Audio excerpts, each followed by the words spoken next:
Evening, everyone, and welcome to RSC12 as we're here for the first series of the Master Play-ins. I'm Savage, joined here by Aaron to bring you the action of the matchup between Hades and Illusion. First of all, before we get into all of this, Aaron, how are you doing? I'm doing very great. I've been looking up to this matchup. I think it's a very exciting matchup, especially when it's like, they are gonna be immediately eliminated when when they lose. So it's gonna be a tight matchup, definitely. Fifth and sixth on the scoreboard, so it's gonna be definitely a close match. What do you think? Yeah, you have to correct there. It's going to be the fifth and the sixth from two different conferences taking on each other here. And let's move to those to those team stats so we can kind of compare what we're talking about here. Because obviously we can say that Hades is the sixth team and Illusion is the fifth team. But stats do often speak a little bit more. Definitely if you look here, obviously the difference between fifth and sixth is always the number of wins. With Illusion having a little bit more wins, little less losses. Hades, on the other hand, scored more goals, but also conceded a lot more. Saves, Illusion doing a little bit of a better work, and also being the aggressor with a lot more demos. So definitely a little bit of a difference here between the teams regarding goals scored, goals conceded, the saves and the demo counts. You think any of these stats will influence how this game is going to go, or will it kind of cancel each other out with how the teams will be playing? I see like the saves are like really higher up for Illusion, so Illusion definitely has a better defense than Hades. But Hades can do something on goal better than Illusion, so it will be a tight matchup.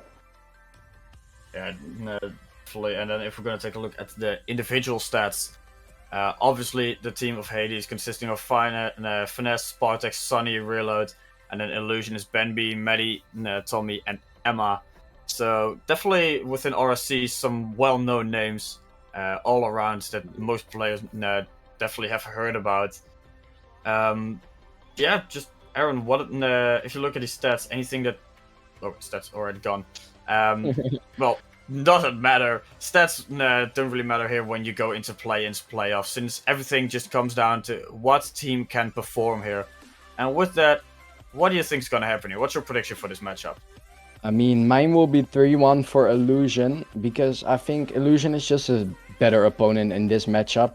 What is your predictions for this match?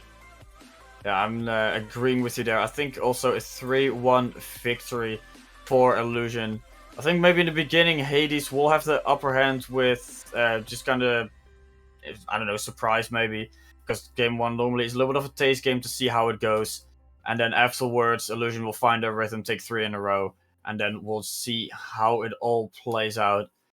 But, what do you think is the most important feature here going into this game number one? Because obviously, momentum, well, there is no momentum yet. What do you think will really define who will take that first victory? What will define it is like who has the better start, who has the better warm up, who is the better players, better recoveries. It's a first matchup. I've seen a lot of first matchups. It can go through a 3-1. I think the first match will be won by Hades. All right. Well, we got all players in the lobby. Let's get them onto the field. Let's get this first Master Play-ins matchup of RSC12 on the road. We have Hades in the blue, we have Illusion in the orange. Let's get this underway. Game one, let's see who will take the victory here. Spartex already denies a quick shot for the Illusion side.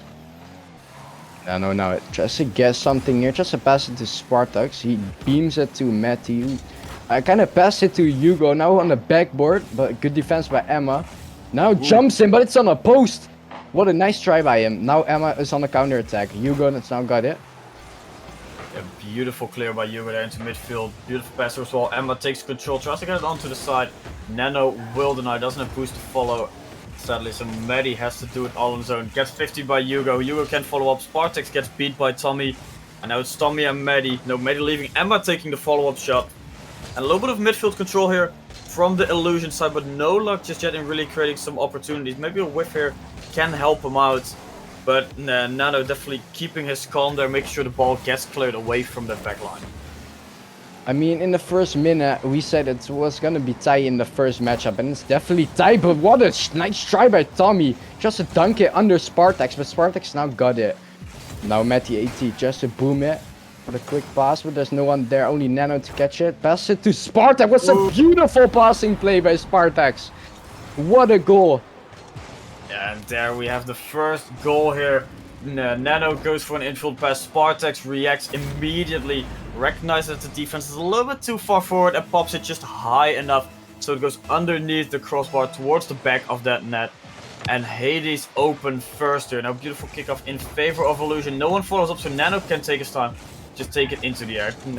Wants to leave it, does leave it. Spartax quick shot on target will be saved by the woodwork. And such a close opportunity for Hades to make already a 2-0. But now it's Maddie on the follow-up. And maybe Tommy will be wide. Beautiful demo removes him from the field as well. An entire offense dies down by just one explosion. I mean, there's very unfortunate for them that it didn't get a goal, but now on the counter attack. Now Tommy just get to the wall, but Sparks there to catch it. Tommy dunks him anyway, just get on the counter attack. Now Nano shoots it, Matty ET can't really control it. Emma recovers for him though. Just to pass it to, or oh, little double commit for the Illusion sire, but it isn't a worry because Tommy is in the air now. Gets it to that corner. Little panic by the Hades side right here, or Illusion. I'm sorry. Yeah, a little bit of panic. Maybe there's too many awkward touches. Now maybe an opportunity for them. No, Hugo, beautiful save there. Had to jump a little bit awkwardly, but managed to get just enough pieces of that ball to get it out of that net. And now Spartax one-on-one has some boost to work with, but doesn't win the 50 in his favor. Maddie, beautiful clear, gets denied by Nano on midfield. Nano into the air. Wants to get it past Emma, but Emma too strong of defense to deny any shot now. Emma, India gets denied immediately by Hugo. But Hades definitely being very aggressive with the 50-50 challenge to deny a build-up here. Spartax tries to make something happen. Maddie denies him as well, but every time there's just one player from Hades already waiting to follow up on the touch. Yeah, now I see ball. Nice 50 by Hugo actually, but it's still on the other opponent's side. Spartax now shoots it, but it's on the... Oh, nice save by the Hades side here. Illusion, I'm sorry. Mediati now tries to get it forward, but can't really get the pinch he's looking for. Now Tommy tries to control it. Good control by him. Flicks it over their opponents. Just a pinch it. Nice pinch by him. Doesn't reach anyone though. And Emma now clears it into midfield. Tries to take control. But you can see the Illusion side is a little bit struggling here to find a good footing. Maybe a good opportunity for Tommy. Will bounce down and a little bit wide of the net. Spartax takes control. Gets it past one. Hugo now, beautiful clear. Net is all open. But lucky for the Illusion side, it is wide. And no one was fast enough to follow up on it. Hugo again tries to take it into there. Has some boost to work with as well. Takes towards one wall. Goes for a redirect. No, doesn't make contact. Nano follows up. Can this be a beautiful team play in leading to the second goal? Yes, it will. Nano towards the back of the net. And Hades take a 2-0 lead here in game number 1. I mean, definitely. You can see Nano pretty much, I mean, they're doing this correctly. I mean, the whole team is on point. Like, the points are pretty much even. They're very good. I mean, better than Illusion, because Illusion is 2-0 down in this side. Yeah, and then comes the real question. With Hades playing this good, playing this on point, and just connecting on, well, not everyone on every front, but on a lot of fronts at least. Can Illusion bounce back here going into game 2? Because there's still 35 seconds on the clock. Maybe one goal for Illusion to create a little bit of momentum, but it's going to be a very difficult one. Oh man, he has a ball. Nice 50 by him. Now Hugo's really awkward. Now counter attack. Shoots it, but really easy save by Hugo. But that's an open goal for them. Oh no! He misses the open goal. What? I mean, I didn't expect that. I thought he was the defender, but it was an open goal. Pretty unfortunate for him. Now it's in that corner. Just an air dribble. It doesn't really work out. Emma now has a Spartax. And it's an easy defense, and it's a win for Hades Esports. Yeah, might Hades, they take a win here in game number 1. But, you know, it's the best of 5, so we still have some games to go. As we all know, game 1 is very important. Because if you win game 1, you're only 2 wins away from advancing. And for Illusion, you'll definitely look at them. Can they bounce back? Because if you look at just the points in general, everyone on the Hades roster getting close to 300 points or just above 300 points, while everyone on Illusion just barely just under 170 in total, and with the shots as well, 4 shots. So the shots kind of equal each other out, but it's mostly the midfield control for Hades that just makes a big difference. And now, Aaron, I'm going to ask you, what do you think has to change for that Illusion side so they can get a better footing? I mean, what I saw in the middle of the match, I mean, they were panicking a little. If they fix that up, I mean, they're high-level players. They can fix that up really easy. It's just the first match. And like I said, I said Hades going to win the first match, and they did. So now it's just a 3-1 for Illusion. I believe in Illusion. They can do this. But Hades, of course, can fight back because they're a really strong side. Yeah, and like I said, Hades, you said they were going to win game 1. I kind of predict the same thing, that they're going to win game 1. And now for Illusion, they have to win 3 in a row to end it here. Otherwise, they're going to be in a very big struggle if they let Hades win 1 more game. Emma now in the corner looking to get that first goal in the series for Illusion. Hugo wins the 50. Spartax follow-up shot high. No follow-up. Yes, Hugo follows up. And that's it towards the back of the net. I mean, Hades is actually showing to be stronger than Illusion in the first 10 seconds as well. Illusion just need to get those rotations back in because it's not going good for them. Yeah, they're definitely struggling a little bit. Not only rotation-wise, but also just positioning-wise. Because the rotation is sometimes off, sometimes on point. But mostly the positioning on where they should be is just a little bit too awkward. Spartax in a beautiful position by just turning his car a little bit around. So with the flat side he can win that 50 instead of doing it with the front. And now Nano tries to get a 50 as well. Also positions car a little bit better. Still a very close save. Tommy whiffs the ball. Emma follows up. Clears towards Maddie. Maddie leaves it. Tommy follows up 50-50. A little bit of an awkward situation here at the Hades side. But Hugo immediate clear, meets Spartax in the middle, no shot on target as Tommy takes control. I mean, I can see Illusion really panicking as much in their defense because their offense is really great, but just like this, they give the ball away too easy. They're just too close to each other, and Spartax takes full control of the ball and shoots it in an open net. Yeah, Spartax definitely the man we've been talking about a lot here in this series. Because he's been doing a lot, and now Emma might get the first goal. No, Wilby White gets removed from the field as well. She can no longer continue on that beautiful attempt there. Tommy now tries to get a little piece of the ball, doesn't really make too much contact. And it's Hugo immediately following up. Maddie not making too much contact. Nano towards Spartax. Spartax in the corner, tries to get an infield pass. Emma follows up, quick shot, will be a little bit too high, but at least a little bit of danger towards that Hades side. Nano now, beautiful clear into midfield. Spartax follows up. Emma has to back down because was just in a too awkward position. Tommy now, ball goes up. Matty, quick shot towards the backward, will be saved, and such a close opportunity for Illusion like many others, but still nothing to crack the Hades wall. Matty just to get it. I mean, still their offense is really great for Emma's team right here because I mean, look at their quality. He just can do everything. They can pass, they can shoot, but what they want. But if they don't have defense, they're just gonna get their goals and behind their ears. And I mean, now it's just Hades who's gonna control the game. Yeah, and Spartak's looking to put a third goal in that net, looking to add more goals to the tally, maybe some more nails in that coffin, so they can wrap up game 2 early and then just kind of keep the momentum going in their favor. Tommy now towards the backboard, tries to drop down, only finds Hugo denying. Emma into the air, takes full control, a beautiful edge dribble, gets towards the backboard, tries to follow up, Spartak's denies. And I think for Illusion, you're going so much into the air, maybe try to find each other a little bit, or bring a little bit of disruption onto the field. Because so far, every shot you're putting on is not too dangerous. And for Hades, it's just they can just hang on. They don't have to rush anything because they're already 2-0 up. Oh, Emma.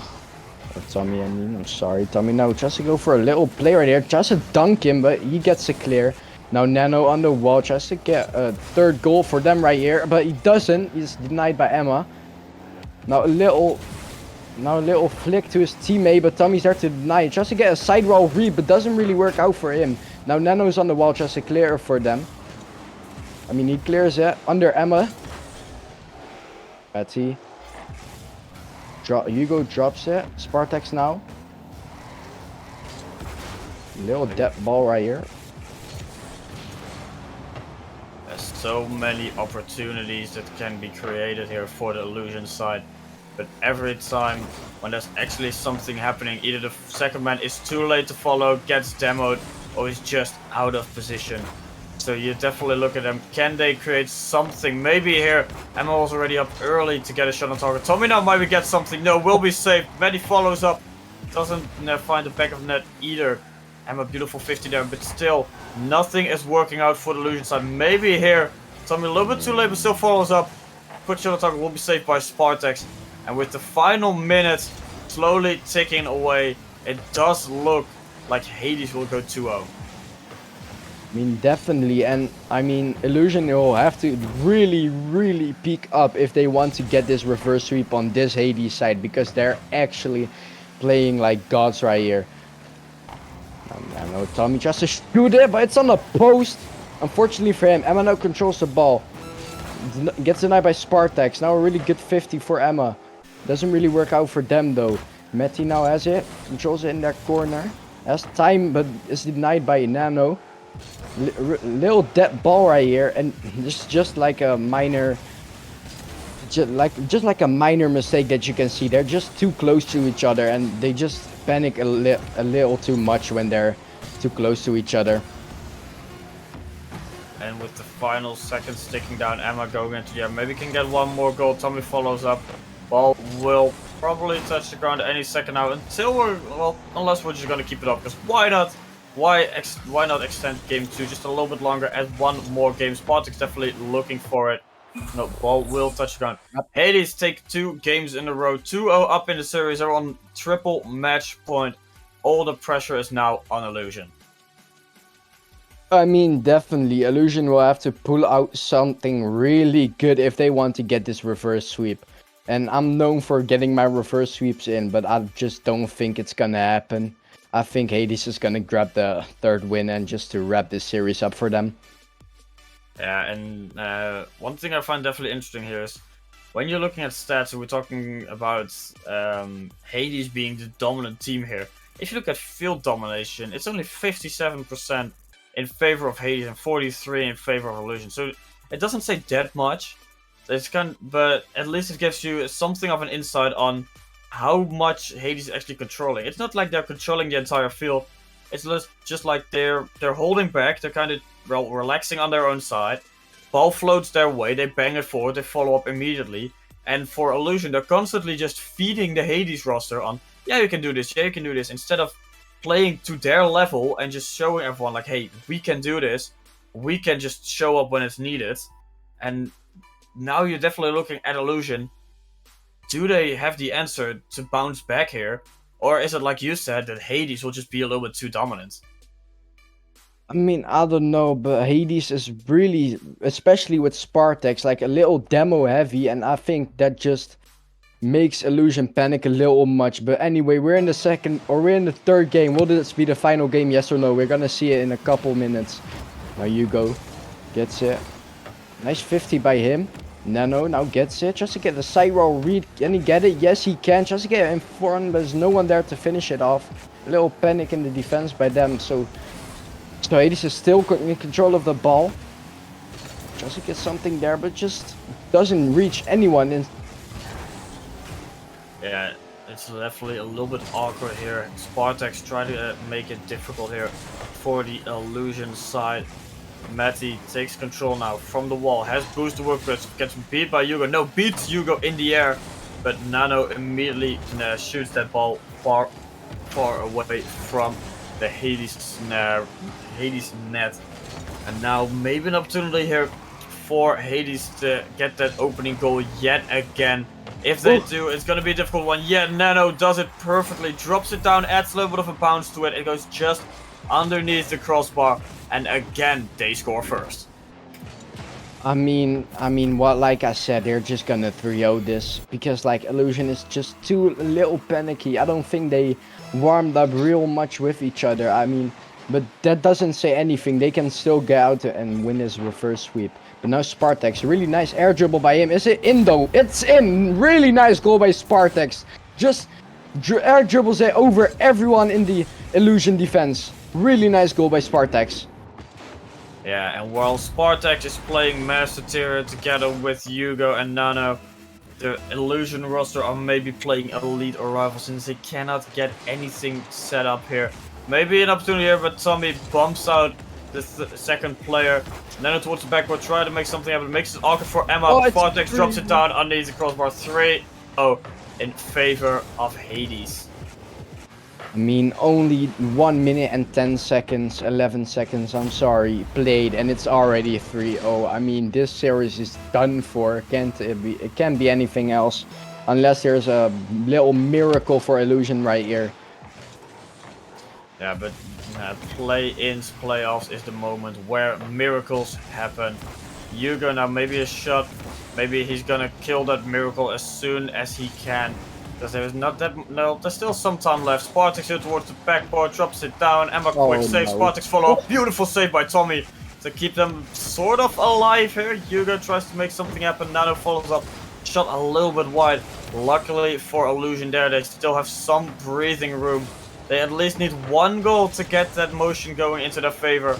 To get at least a little bit of momentum. Get the train rolling so they can get something set up, so they have something to build on. Because right now, they don't have anything in their favor. Already 12 minutes played, no goals for the Illusion side just yet.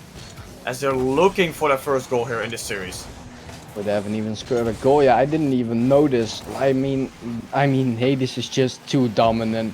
I mean, can you blame them? They've been playing really good. Or is it just that Illusion has been playing really bad? But I think the dreams of getting a reverse sweep are slowly being crushed by Hades, and Illusion is crying in their sheets. Yeah, they're definitely struggling with how Hades is playing. Because Hades is just very, very dominant at this point. And to be honest, I didn't expect anything else from Spartax to be that dominant player. Because he always likes to play pretty in your face. And he's pretty good for the tier as well. That's pretty good, but the showing Hugo and Nano are giving here is just beyond this world. Because they're just playing and they're on, well, 2.5 minutes away from having a perfect sweep here at the start of the master play. So it all depends on if something changes. Well, Spartax doesn't change at all. He puts in the 5th one.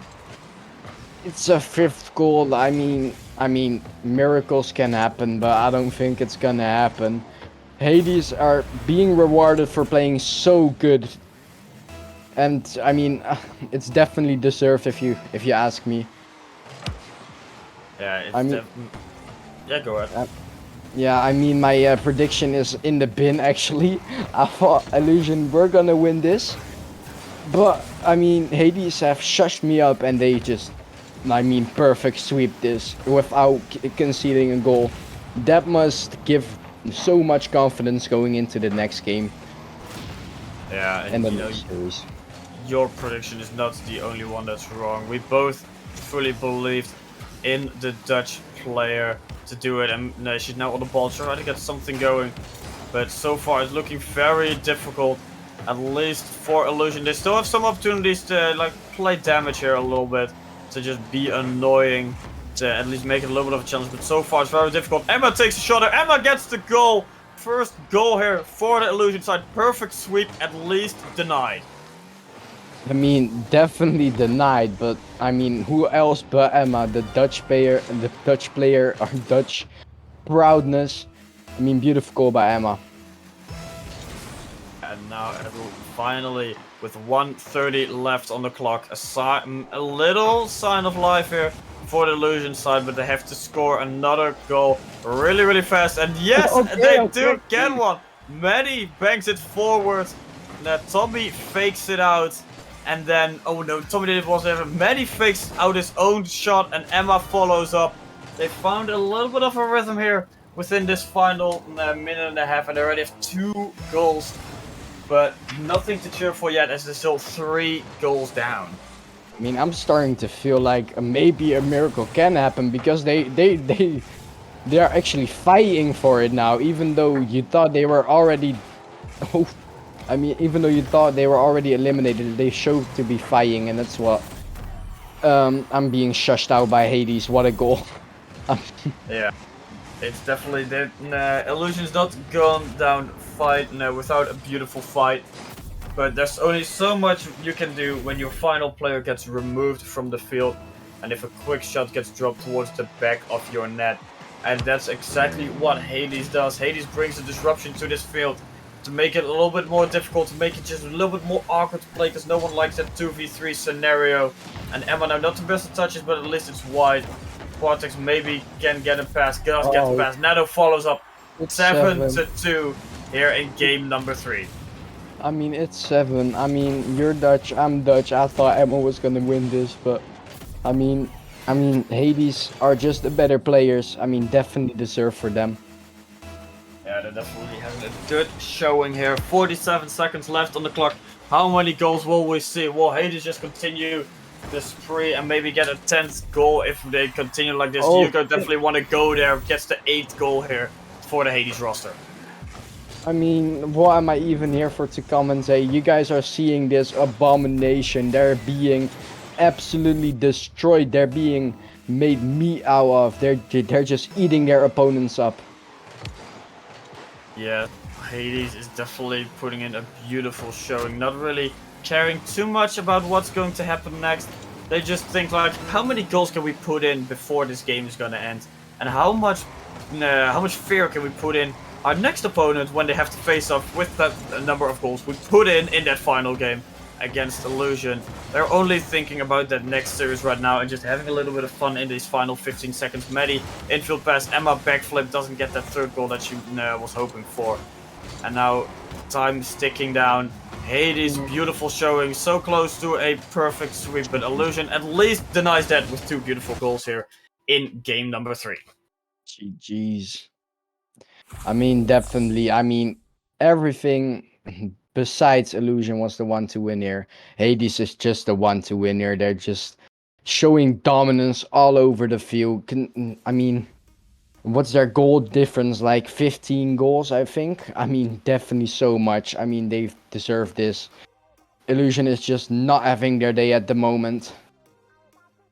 Yeah, and for Illusion, the day is over. They got eliminated here in our first round, and it's been a very difficult series for them, because for Hades' beautiful series, they managed to pull it off without, well, not any issues actually, but they just did really well. And then if you look at those post-series stats, 3-0 victory for Hades, 12 goals for Hades, 2 in the final game for Illusion.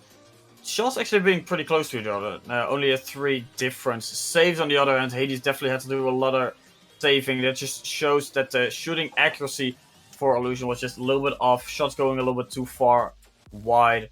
And then it's, in the end, it doesn't matter. Hades was just too dominant. They do what they wanted to do, and they're gonna continue here in this playoff bracket. I mean, definitely if you see 1,574 points, Nano replays being the absolute MVP in this. I mean, what else can you do? I mean, 4 goals, 8 shots, 6 assists. That's a 10 goal plus assist ratio for Nano replays. Beautiful plays by him. Yeah, there you have your MVP. And that was the first series here of the night. Like we both already said, our predictions are pretty wrong here. We kind of thought Illusion was going to take this one, but Hades, they showed everyone what they're made of. They go 3-0 here in this first series, as they're now going to be preparing to take on the roster of Transcend in that lower round 2 of these play-ins. That's it here for us. We'll be back in Yes. a little bit. We're just going to take a quick break to get everyone set up. So don't go anywhere. We'll be right back with that next round of play-ins. Good night.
Ladies and gentlemen, welcome back to the RSC. It is the Masters play in the second series of tonight here. And normally we have these introductions here, but I must say the man to my opposite side here, the counterpart, is a legend in himself and probably needs no introduction here. Almost the elder statesman here, and Jara Jam would be almost a bit hurt that I've just stolen his title away from him, Greybeard. First of all, how are you doing? I am fabulous. Very, very excited for a number of reasons. One, I'm here for this and will be tomorrow and on Saturday as well. But also 4 days away from leaving for Europe to be in Düsseldorf for Worlds. So I'm pretty pumped right now. Well, I'm glad you're pumped up as well.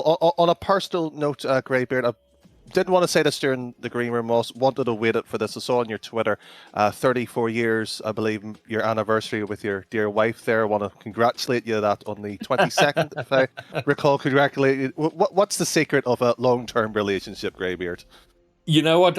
We're often asked that, and my wife and I have often discussed it. And our conclusion is quite simply this. There is no secret other than two people figure out each other's bull and work and learn to live with it. And once you figure that out, the rest is easy. Right. That's great advice. Shall we start maybe dishing out some of that bull and maybe try to see where everything is at the moment here? Because, my word, what these two teams are, 4th versus 6th here on the team statistics from the conference, Greybeard, and my words here, they are very much far apart here, but we've saw one team already in the form of Mighty Hades on stream, and they look damn impressive. Well, yeah, you know, we were getting asked for predictions, and I caught the last half of the last series, and man, oh man, Hades ran through like a rapier. In that last series, they were just fantastic. So looking very strong, but they are coming up against Transcend, who statistically look very good. So I imagine it's not going to be as easy for Hades as it was last series. But if they bring any of that intensity from that last series here, they're going to be a formidable opponent. Well, you do here, and Spartex was outstanding on that one. You can see from the statistical point of view, the goals that he has, the saves, everybody in that team seems to be outputting quite as well here. And I'll happily admit here, I played actually Rabbits, who's on the opposite side here on their counterpart, Greybeard, and I got hammered on that particular night here. And I don't like Mitten when I'm losing, but I got beaten quite badly, so he's probably the player to watch out to. Well, sometimes when you're beaten well enough, it's quite okay to say, okay, I was properly outdone. It hurts when it's close and you feel like you could have won. But sometimes you're just like, okay, clearly I'm not the best here. Well, I hold my hands up. I'm not good enough. I've hit the older age bracket in the professional scene and now wasted away as a commentator. So, you know, obviously I'm not good enough. That's why we're here. We wish we were as good as they were. Greybeard, we might as well lead towards our predictions here. And I think, based on the way that you were talking earlier in the green room, I think, and I don't want to spoil it, but it looks like you're going to a shade of red here on this one. I think so, and my predictions are famously not based on solid information, and I'm going purely on what I saw in the last half of last series. I think Hades coming off on a high, warmed up, got momentum. I back them to take it 3-1. Well, I was told to have an opinion on the predictions. I don't care, Greybeard. I'll happily admit, I'm not an RSC regular. I'm not an expert around here, so I just told stick whatever you want onto it because, frankly, I would be doing a disservice to viewers if I told them this is what I think and this is how it should be here. I would like to be entertained. You like to be entertained, and I think our good viewers at home want to be entertained too. Well, and that's good enough for me. Entertaining, good Rocket League, and Danny, you and I getting to cast. We've kind of orbited each other over the last couple of years, but here we are casting together some RSC, and away they go. Hostilities are underway. What a day this is here. What a planet to be on here. We may have thought this was not possible, us two casting together. And I must say, you might have strong words with Vector. He called me greybeard, but unfortunately, the Just for Men's hair products wasn't as good. So keeping the greys back that time. Oh, well done. Hang on for as long as you can, Danny.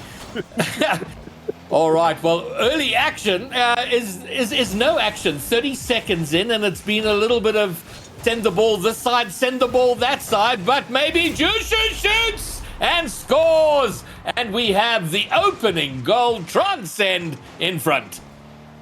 Well, we've been talking about Mighty Hades for a reasonable amount of time on what they can offer here. So far, no resistance on the defence here. They will have to pick this up here because this is a match here, if you want to get into the playoffs, where Greybeard is happily waiting on Saturday. I think I might got that day off here. Potentially not here. The teams might be a bit scared on the grand final. All right, maybe a Ray back in here for Hades. No, Nano can't keep control of it. It's going to get picked up by Rapid. Oh, that's high into the middle. DMY's up! Can he find the double? He can! It's sensational! Transcend! 2 goals! Well, I'd said watch out for Rapids, but it's the other two getting involved as equally as well. Hugo with 1 bad misplay, and arguably it's not even that bad. 1 minute gone by. We're talking about 2-goal difference here. I think the side here, Transcend, might be a bit annoyed. Yeah, and I think Hades very quickly finding out that their opponents here are not the opponents they faced in the last game. A lot more speed, a lot more mechanical prowess we're seeing from Transcend. So they're going to have to work a little harder to mirror their performance. The pass to Nano. Nano puts it high into the middle. Spartax gets a shot off, but easily touched away. Well, an infield pass here from 1-goal scorer to the one that is looking to get onto the board. But Spartax, he was such prolific in the shooting side of the last series here. I mean, the fact that he's somewhat gone quiet here, you said there was no action in the opening 30 seconds here, how quickly, how volatile this game can be. Mighty Hades, I must say here, I know Sinji quite well, Greybeard. His teams normally don't play well in the play-in section. They normally don't make it to the playoffs. I think he's hoping for the record to be broken here. Oh. Nope. Well, you were saying Rapid was the player to watch out for, and but look at that pass. I mean, it was just perfect. Rapid with the great read, touching it in with his wheels, but all about the pass, the service he received to set up that goal. That's what you want. You want the service, you want to have that ability, to have options, especially in the Masters here. We've seen it from prospect challengers all the way up, and we didn't see much passing play. We haven't seen that teamwork here. We have seen elements of it being connected quite nicely, but what will be a wide open net here for goal number 4? Mighty Hades, they've got problems. And you know what? Double taps are fun and all, and they're wonderful to watch. But let's take a moment here with Jushu, with the ease with which he buried the open net. The challenging open net, easy as you like for the 4th goal. How often do you miss it, Greybeard? Because I miss it far too regular these days. It's ridiculous. I generally don't like to talk about it. I have gotten better, I will say that. I am far better at an open net than I used to be, but it's still problematic. And I've just realized here, my prediction is 3-1 for Hades, and it looks like the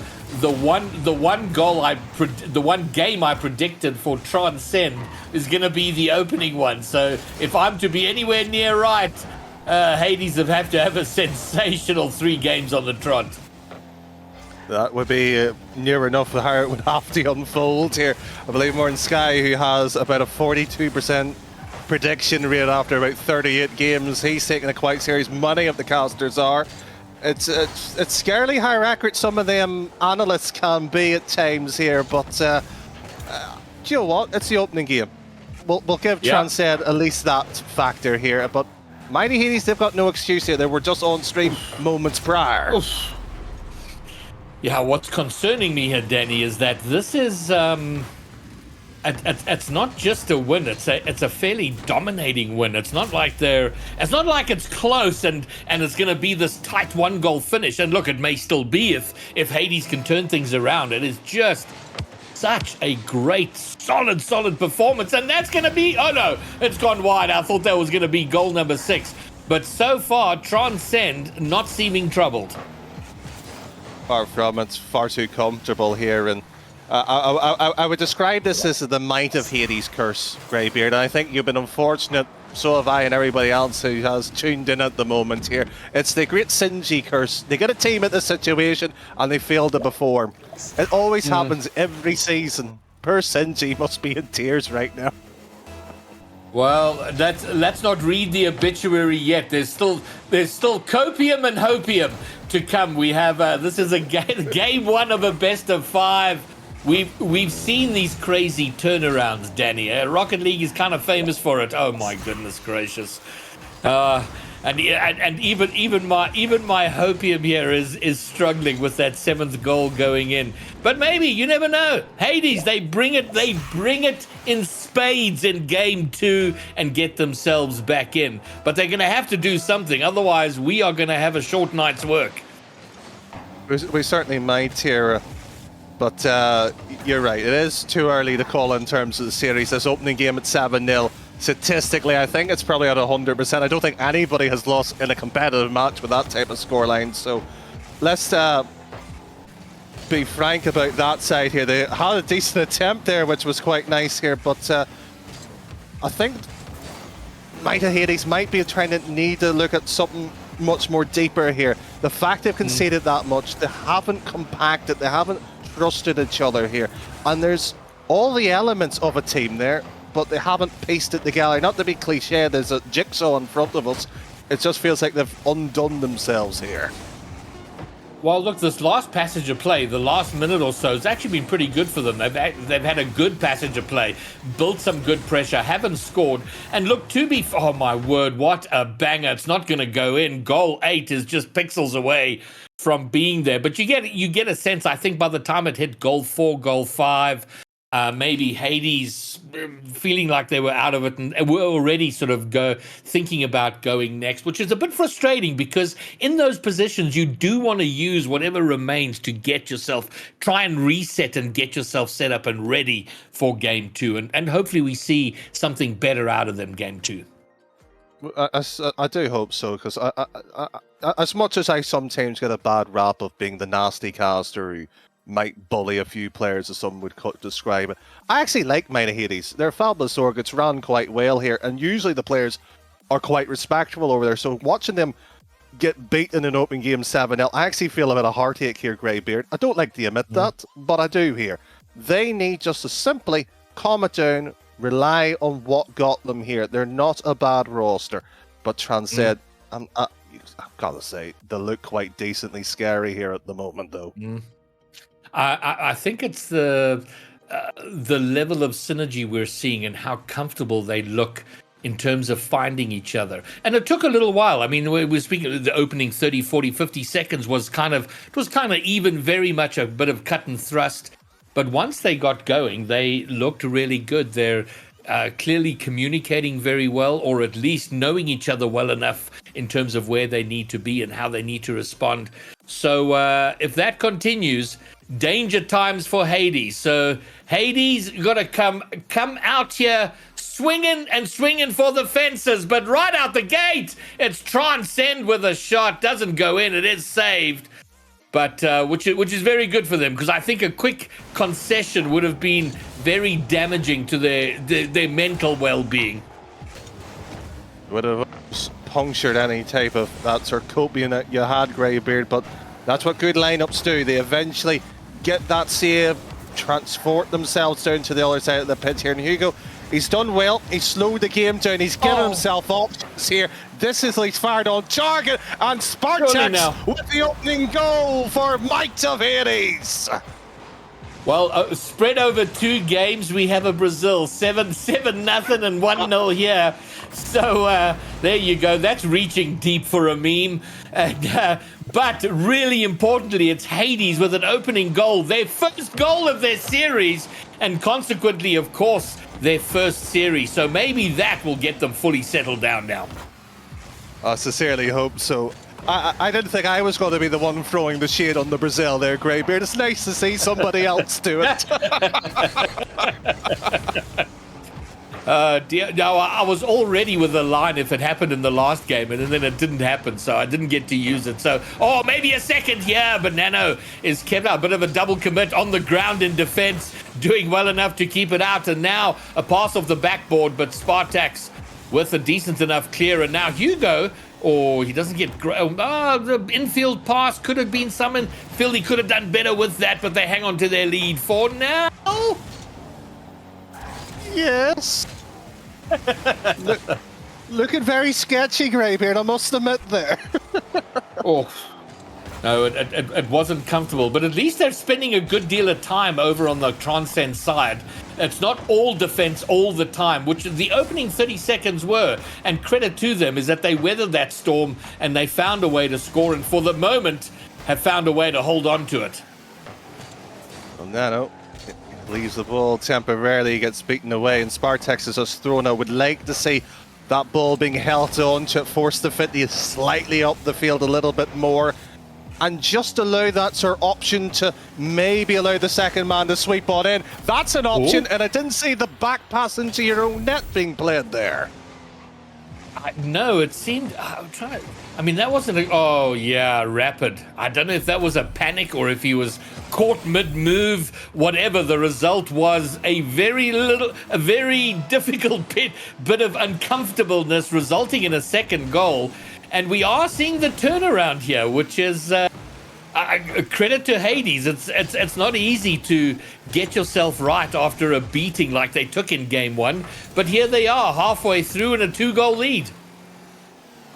Yeah, with one touch here, Rapids, who had an unfortunate error, trying to get a quick response back to sort of vindicate himself somewhat here, but he shouldn't be beating himself up here. Players, when they trail after leading so often, they feel like they've got to floor the pedal a little more, try to prove themselves. It's just not a one-hit wonder here. That's the only problem here Transcend will have here, but that's a fabulous air dribble. That's a brilliant air dribble. Yo, what a brilliant piece of work here from Jushu. I mean, this is... you know what I don't understand is, how is 100 boost enough to do what he just did? I can't get that. I mean, my boost is depleted by the time I reach the ball. It's just fantastic to watch. What a great piece of play. So suddenly, a 2-goal cushion suddenly becomes a little bit of a nervy, tense 1-goal lead. But these are the best type of games for us neutrals, though, Greybeard. We love it when the players get slightly a bit nervous sometimes. Absolutely. You love to see it. All right. All right, something coming here. They got a Nano. With the whiff, this might be trouble. The pass to Jushu. Jushu and goal! Oh my word! This man has suddenly caught fire! The impossible angle! I mean, this is just sensational! And goodbye, Hades, 2-goal lead. You just have to spare a thought here to Spartax. He was almost like a 3-point turn there, but ended up being 20 the way he was going there. Just stuttered across the line there, and Hugo really actually give him no favours there. You put it quite nicely when that sort of 1 goal came in that was danger approaching.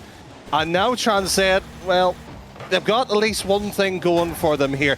They know how to come back from a deficit here, and that's more valuable than this current 2-2 scenario. Yeah, now they've cleared away that pressure built up from Hades, and the momentum swings to them. Nano with the flip reset doesn't quite do anything with it. And it can be cleared away by Jushu, the 2-goal hero, with 2 fantastic goals to get his team leveled up here. Rapid now, flip reset! But Spartax, not going to be undone a second time, gets the clear. Now this is a particular dangerous spot here if it is played quite nicely here by Mighty Hades. A decent grain of pressure here, and that one's just been popped right down here. And Spartex, you knew there was going to be some kind of recoil there from that type of play, but how it was going to be going, the demo will remove him. I would say, frankly, I would suggest here we're going into OT here, but Rapids, not a fan of that idea. You were nearly so casted there. As you were calling it, that goal almost went in. It doesn't. Maybe Spartax can take it in regulation. Rapid with the save. And you are correct. We do have a game 2 overtime golden goal. And certainly you feel a far more important for Hades to win this than it is for Transcend. So it might be a little bit of a nervy overtime. Certainly so, with a few bumps and a missed opportunity there by Mighty Hades. And, well, you talk about the wonder kid here. He never had a third one to his name, not occurring. And, well, that ball's just been allowed put across here. Mighty Hades not pushing it here. Either they're being very respectful here or they're playing too cautiously. Either way, it will backfire eventually. All right, well, it is Hades under pressure. Double commit in attack is going to give some space to Hades. The pass to Spartax. He's trying to bring around, but Jushu with the easy clear off the back wall. Oh, this is a great pass. Can Nano get to it? He does, off the backboard. No one there to take advantage. His teammates had rotated back, and the initial passer couldn't get round to have a shot. But they still do have some pressure here. Spartax up! Touchdown! It's soft and easily cleared. Well, a pass right across by Hugo, and once again, you mentioned it quite rightly, and again, it's a repeating scenario here. Not ready! What a save, but there is a follow-up. It's a soft chipped here, and it was near enough an old-fashioned beat the keeper that way. All right, they have starved them of boost right now.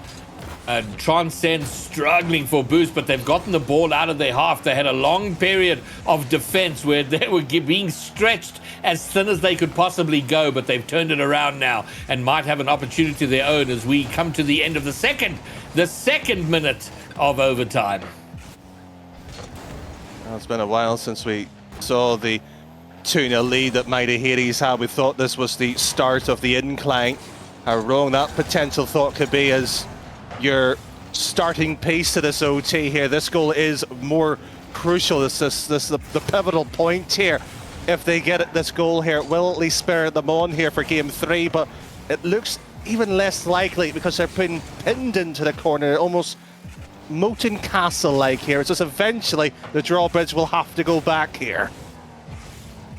All right, Hugo giving it away a little bit too easily, and now high and inviting in front of the goal line. Spartax with a tap away. Jushu into the middle. The shot saved by Hugo.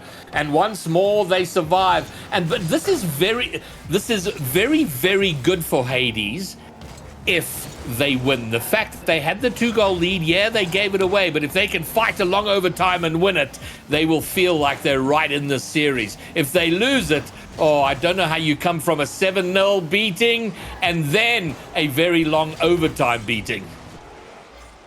Well, it's one of those situations here where if they do get that win here, as you describe it, that feeling, you can't beat it, you just want it, and they nearly had it there, but a self-deflection takes it away, and Hugo is the last man back, will get the pass here, and you know what, that's more deflating than possibly even losing it. Yeah, you finally find the breakthrough only to have your teammate gently roll the ball away. This is very dangerous, a demo in front of the goal line, but Nano does very well, very coolly takes it away, and then Hugo with the intercept maybe sets up something, while the defensive demo will at least give them possession as they look to rebuild here after first getting some defensive work done. Oh, the pass is dangerous. Really, once more. And every time here the Transcends gets onto the ball here is near enough a likely opportunity and another potential shot. That's been taken too rushed. Needed to slow it down, hit it on the volley, and at least make the keepers try to save it as that one eventually goes backfield. Oh, no. Oh my, it's been so close so many times. Spartax does get up, Rapid trying to dunk it in, doesn't find it. Jushu, last man back, doesn't do very well. Nano might have an opportunity. He's looking for a pass. Can he get in front of the goal line? He does. That's high and loose, but it is touched away. Now there's an open net on the other side. But Nano will get there first. I'll wrap it straight down the line here. There could be a potency here to this one. As Spartak's here currently on 9 attempts on target. Only 1 has been converted by him. He won't have a chance this time around here, as it will be another attempt by Mighty Hades here. Moved the ball quite nicely, left to right, trying to shuttle it around here. But you have to give credit here to Transcend's defensive rotations. It has been on point for the majority of this OT. And at what point, okay, it's a 1v1 situation. No, Nano gets in, gets some disruptive play in there. At what point, we've just crossed 5 minutes of overtime. So do we start asking the question, what is the longest overtime in RSC history? I'm sure we've had some epics, but it is a question that you start to think of as we've completed a 3rd Rocket League game here in overtime in game 2. Well, on a personal level, 8 to 10 minutes has been my length. There will be the stats people behind the scenes probably know the record that is of RSC here, but it is a free game that we've been treated to from an entertainment value. But if you are going to lose this one, at least there's one positive by Mighty Hades standards. They've kept them completely goalless for 5 minutes. Can they do that in an actual match next time? We'll see if it transposed that way. Man, oh man, and it starts to get a little tiring here. You know, it's Rocket League games are short, but it's intense focus for those short games, and so an additional 6 minutes now is quite something, and it does start to wear on you, and you start to feel now it's okay. First to make a mistake is going to be the team to lose, and now it's just okay. Don't make a mistake. Don't make a mistake. Don't make a mistake, and that in itself can be pretty exhausting. Well, if you keep going like that, you might be on the yellow brick road with red sort of shoes at this point here, and that might be the mistake. It has been the mistake here, and do you know what? It was coming. Oh, and I feel for Hades now, because this is a hard comeback, Danny. They did so incredibly well. They had a 2-goal lead, but they gave up those 2 goals, and then they fought in an overtime for 6.5 minutes to go down 2, and now they have to reverse sweep after 2 very different but very definite defeats. I'm going to be sort of the cruel Danny that everybody knows me of, Greybeard. Oh, here we go. Strap in, everybody. Here it comes. I don't think the reverse sweep is likely. I don't think that game is going to be likely for Mighty Hades. I think it's at this point here with that controller, you just unplug it, you say GG's very politely to Transcend, and you just say you were the better team on the night here. I don't see a route, and this is me being brutal here at the moment, where they come back here. As much as I would like to be wrong here, I just don't see it personally. Well, listen, logically, statistically, historically, you are bang on. You are completely right. But I feel a butt coming. there is a but coming. But the great stories in any competitive endeavor are written in moments like this, where there was no hope. And from the ashes, from the brink of disaster, a team came back. And it's probably not going to happen. But man, wouldn't it be amazing if it did? I don't want to bring up the old stories, but I casted Team Liquid's team stream for 2 years, Greybeard. I'm still hoping for that Cox, Fruity, and Speed roster to do something, but I'm still waiting. Well, Danny, you should have just said you're speaking from a place of mental trauma. I understand now.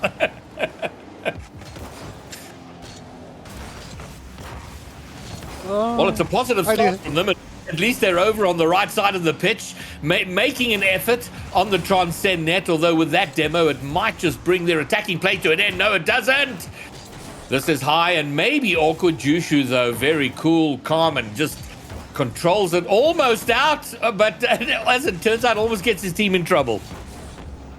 Yeah, enough does so, and I will say this sort of opening start here is almost very similar here to the OT we just had. What a fabulous save that is here. It's almost one style of play here, very one-dimensional.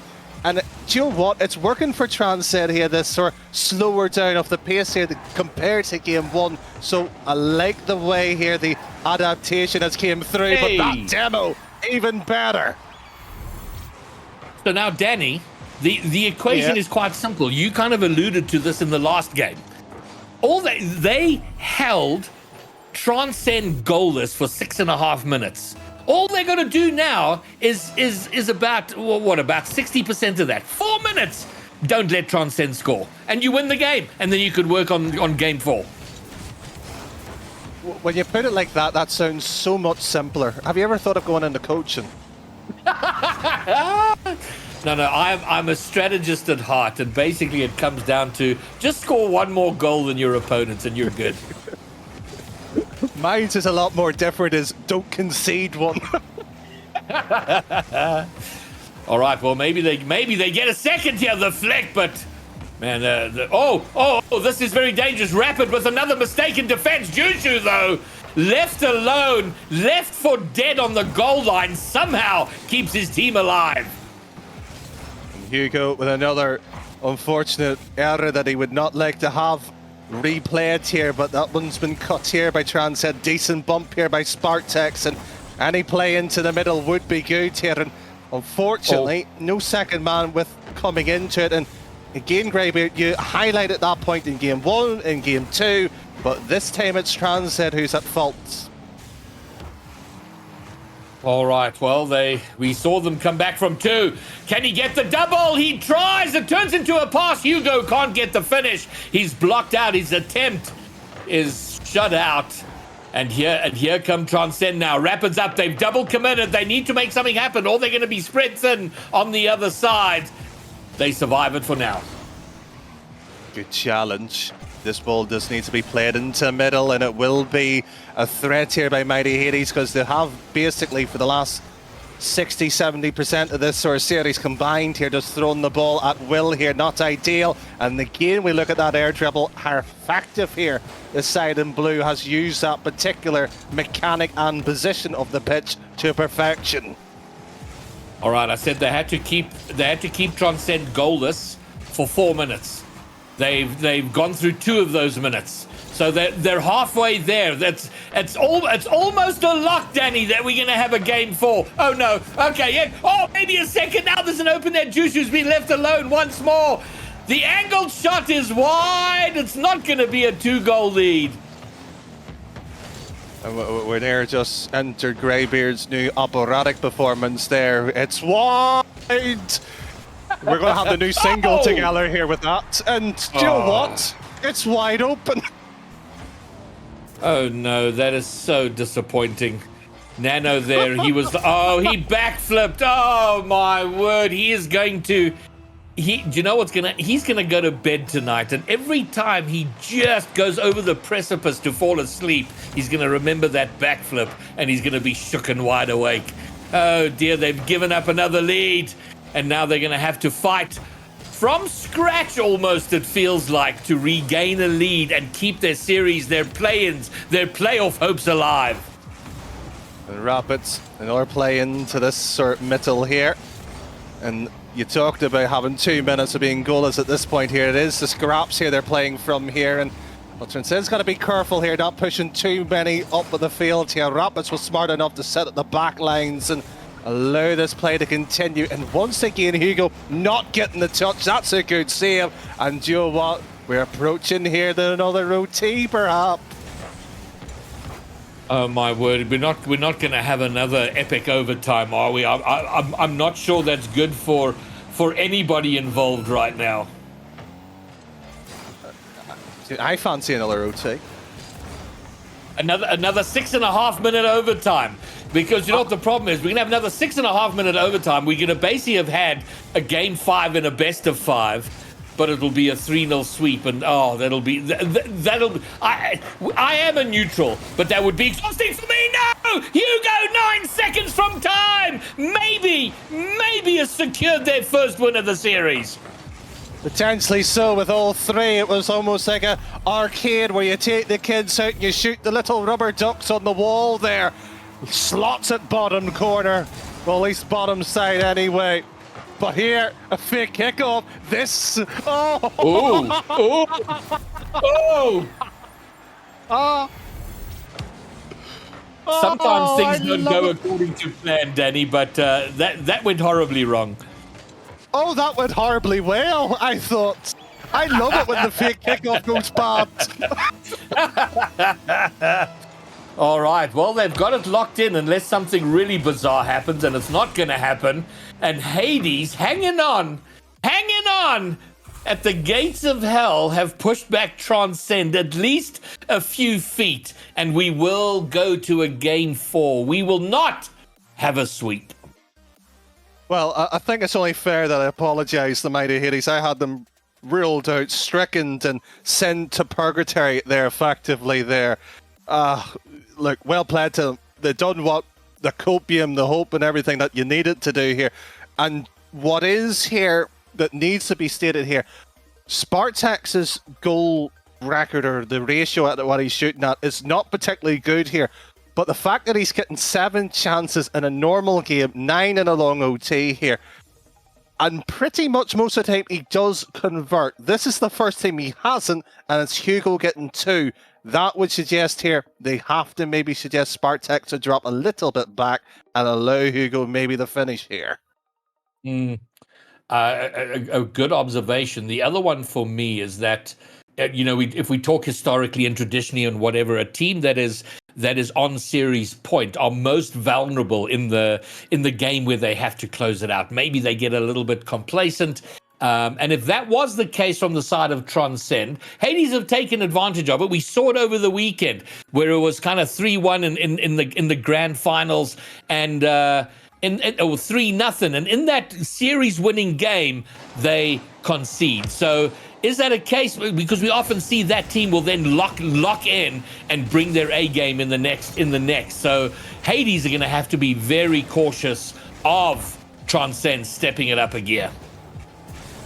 Is that sort of fear factor when you effectively know that there's an old English film of football here where they were playing Brazil. I believe it was actually England or Scotland. England and Scotland goes up by 1-0, and now you've annoyed them for 90 odd minutes. They've annoyed them for 5+ minutes here. Transcend up by 1.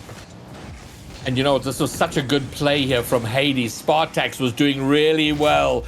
And just at the last, the patience of Transcend there to just wait out the play, find the opportunity and snipe the goal from distance will be a little annoying. And what could have been a Hades opening goal turns into one from Transcend. And they're going to want to lock this down. Oh, what a touch! What a touch from Joshu! 2-0. This is arguably the best goal of the evening. What a play, the self-read, the confidence to go for it. And you look at Spartak, didn't do anything. The first man just whiffed completely. The question you've got to ask with Neon, at what point was he actually going to go for the ball there? Wait. Oh, okay. I should have gone. Where are we going, Greybeard? Yeah, I don't know. All right, well, now they've got plenty work to do here. They can score 2 goals. They've done it the last 2 games on the trot. They've done it in every game. So, but now, no, except the opening game, which was that comprehensive beating. They don't want to go 3 down now because there I fear there will be no coming back. They've got to lock down in defense while they go in search of the scoring opportunity over on the other end. That's the biggest fear, is that sort of 3rd and 4th goal here, because it doesn't come sort of in one little piece here. It's always like buses, they arrive when they want to, and together here there is an exit opening on the pitch here. This could be good.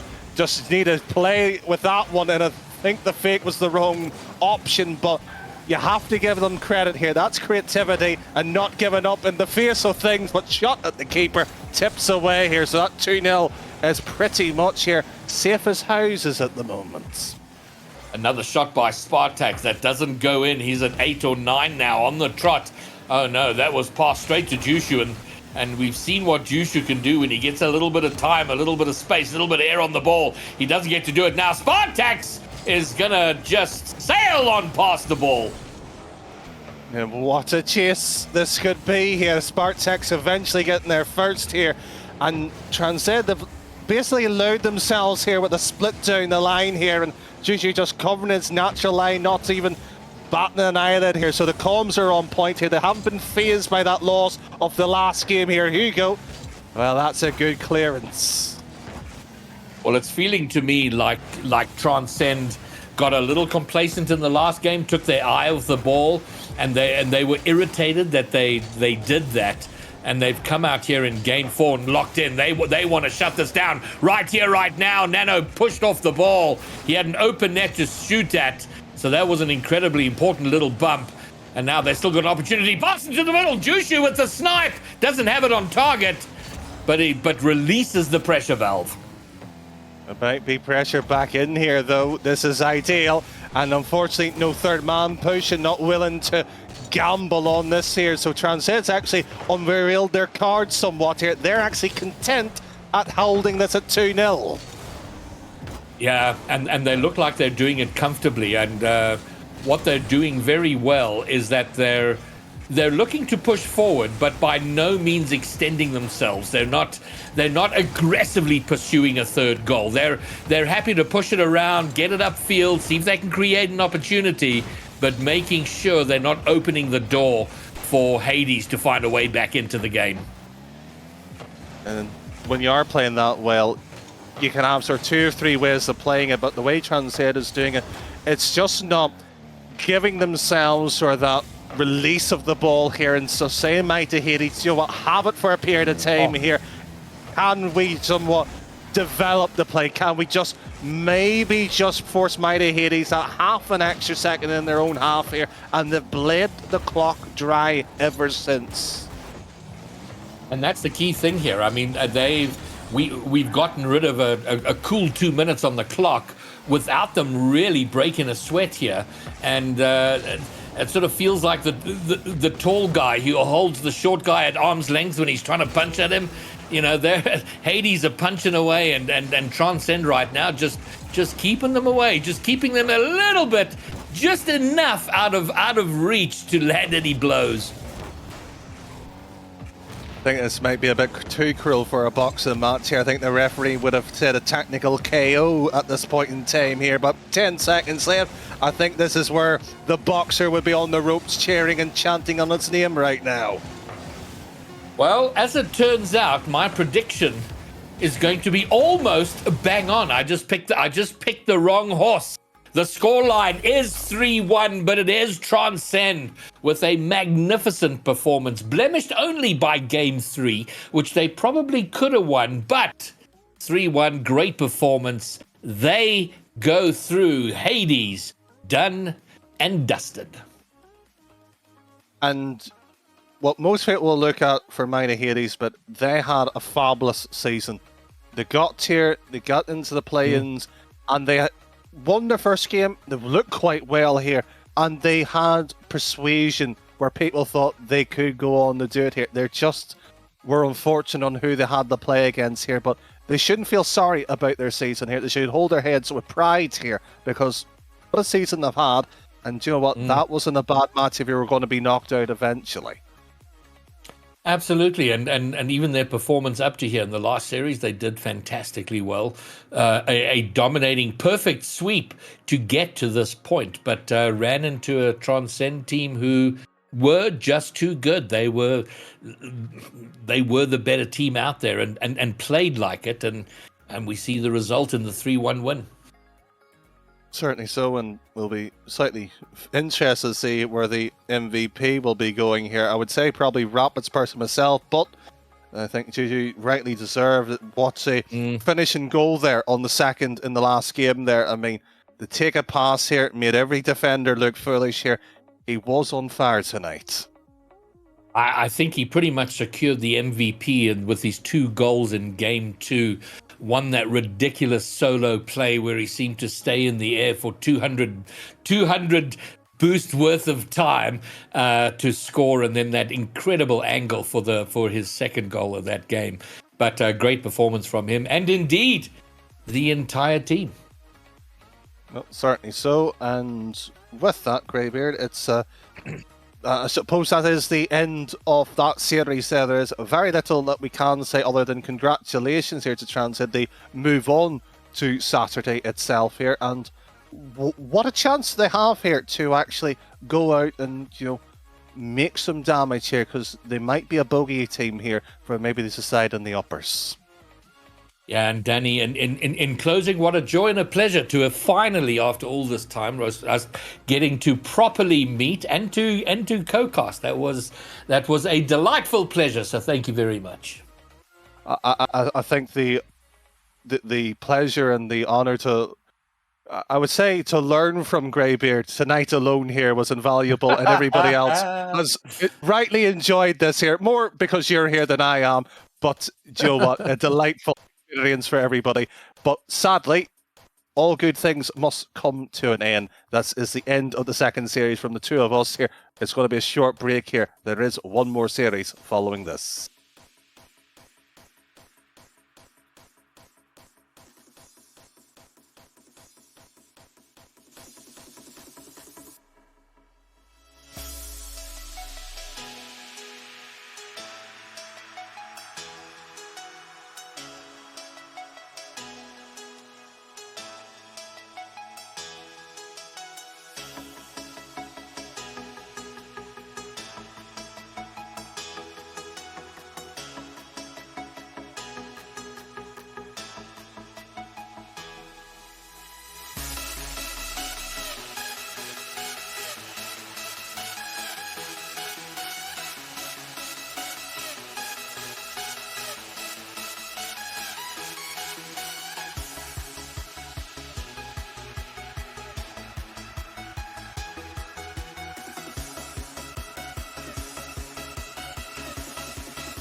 Ladies and gentlemen, welcome back to the RSC. Apparently there's a few monsters hanging around, but thankfully there's a sofa large enough here to maybe hide behind. And unfortunately, apparently the monster's me. But, Echo, you're joined into the commentary booth. How are you? Doing all right. It's first time in the booth in about 3 weeks, so excited to be back, ready to cast some games, see who comes out on top and gets into playoffs. We'll find out just shortly. We've already have one team going through it. We might as well who is the second one.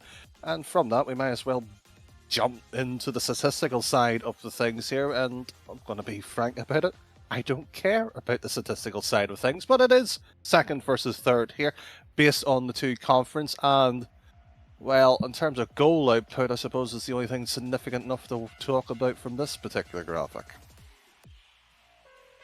Lot of 48 goals more for Draugr compared to Iovi, but goals against being fairly close quarters. 6 wins and losses disparate them from both standings, but they're both separate conferences here. So there'll be another Ignis versus Glacies match, and we'll just have to see how this goes.